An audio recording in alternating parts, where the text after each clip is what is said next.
Apex গ্রুপের chairman ও সাবেক তত্ত্বাবধায়ক সরকারের উপদেষ্টা সৈয়দ মঞ্জুর ইলাহি মারা গেছেন।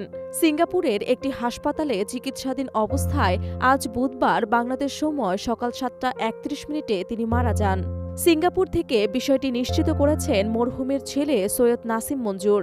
তিনি বলেন, মৃত্যুর আগ পর্যন্ত আমি ও আমার বড় বোন বাবার শয্যার পাশে ছিলাম। আজই বাবার মরদেহ দেশে ফিরিয়ে আনার চেষ্টা করব। বহুজাতিক কোম্পানির চাকরি ছেড়ে চামড়ার ব্যবসায় যুক্ত হওয়া সৈয়দ মঞ্জুর ইলাহি ছিলেন চামড়া খাতের সফল ব্যবসায়ী। তার হাত ধরে বাংলাদেশে উৎপাদিত চামড়ার জুতার বিদেশ যাত্রা শুরু হয়। রপ্তানির পাশাপাশি দেশের জুতার বাজারেও অন্যতম শীর্ষস্থানে আছে তার প্রতিষ্ঠান অ্যাপেক্স। 1972 সালে মঞ্জুর ইন্ডাস্ট্রিজ নামে কোম্পানি করে কমিশনের ভিত্তিতে চামড়া বিক্রির ব্যবসা শুরু করেন সৈয়দ মঞ্জুর ইলাহি। 4 বছর পর 1976 সালে 12,22,000 টাকায় রাষ্ট্র মালিকানাধীন ওরিয়েন্টেড ট্যানারি কিনে নিয়ে প্রতিষ্ঠা করেন অ্যাপেক্স ট্যানারি।